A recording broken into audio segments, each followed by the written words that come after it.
Okay, welcome everybody back. Two lessons left, two lectures.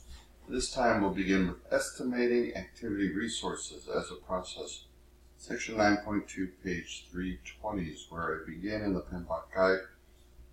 Estimating team resources and the type of quantities will help us get to where we want to be. And we're going to find these activities in the resource breakdown structure. So it looks just like a work breakdown structure, except this time for resources. The PMBOK guide easily goes through the inputs, tools, and outputs. And there are good notes in this slide. So I ask you to review these. As you look at the tools, for example, we've had most of these before, back when we talked cost and schedule management. The bottom-up estimating, analogous estimating, parametric, remember? Those are rough order of magnitude estimates. There's data analysis with COAs and the PIMS. So the output, if my process is to estimate activity resources, now I'm going to have as my output my resource requirements. I also want to list the basis of those estimates. I did the same thing back in cost management. The basis of the estimates, because I want to know a clear and complete understanding of how the resource estimate was derived so that I can learn lessons if it wasn't accurate later. And then my third output is that resource breakdown structure, which was what I was going for. Okay. Now, some estimating concepts. Please review this slide. I do want to highlight a couple of things. You improve accuracy of your estimate when the person doing the work is the one that is going to give you your estimate.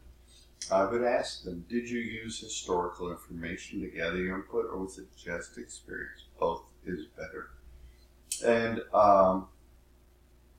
that padding. I used no parking sign, seemed to fit here. No padding. Padding is never acceptable in project management because it's a poor use, inappropriate use of resources. And why do we spend so much time developing estimates? Because we're actually decreasing or eliminating risks is the goal here. Okay? Then the next process is to acquire resources, right?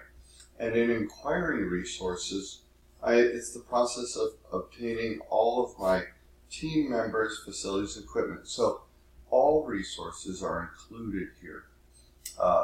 And we call these, sometimes the project management body of knowledge will break it out as human resources and physical resources, as mentioned in earlier lectures.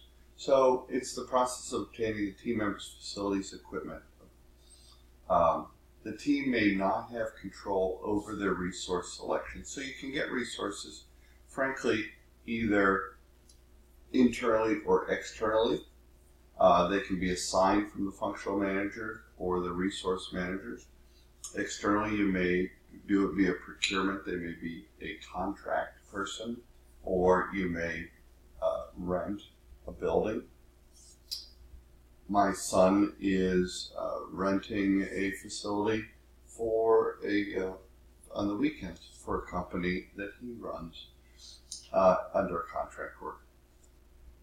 And you'll likely have to negotiate. My son, when he rented his contract work, which hosts probably 24 other businesses, asked if he could market through that business that he was renting from. And they agreed that that would be acceptable. And that negotiation has helped him grow his business. So it's just another avenue to businesses that he didn't have access to previously. So my inputs and tools are listed there, and those are laid out in the PMBOK guide. I don't want to spend too much time on those. They are essential. I want you to review those, but they become pretty common, and we've been through many of them over and over. What I would like to touch on then are the outputs. by now then I have the physical resource requirements, the team assignments done, and resource calendars. I wanted to touch on resource calendars because you may see that on the exam. These are going to identify the work days and shifts and the holidays and things like that.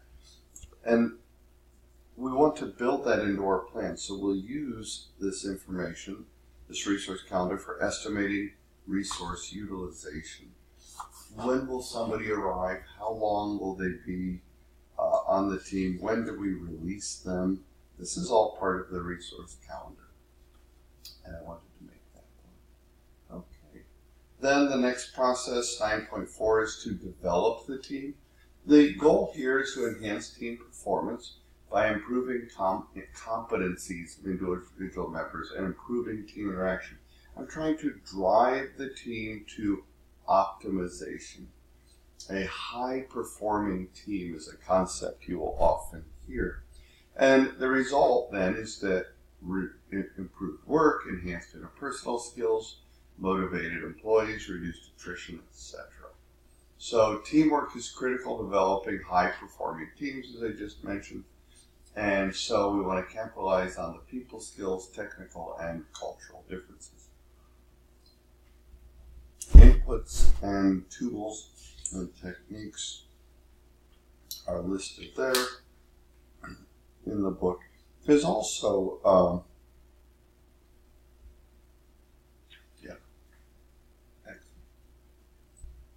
under virtual teams, I just wanted to mention there are some examples. I use Skype for Business. I also use Cisco WebEx at work, and Cisco also has another video tool. That's a way I work with virtual teams. Sometimes they're just around the corner from me or downstairs, and sometimes they're across the country. It's a great tool. It tells me if they're online when I send them a note, if they don't respond because they might be offline or just stepped away. It will send them an email of my attempt to contact them. And I usually get a call right back via Skype. It's fabulous. So those are ways to develop and work with the team. Training. I am using another senior manager's tool. They purchased computer training for their staff, but had extra licenses, and I am using those licenses for my team to get their own Security Plus training while they work the job. It's a good refresher. Many of them have had Security Plus coursework before, as I work in computer IT. It's a chance to review those skills for some. For most, they had never finished the certification, and that's a powerful resume enhancer. So while they're doing the work, they are getting training that enhances their current work and their resume also at the same time. It's a win-win.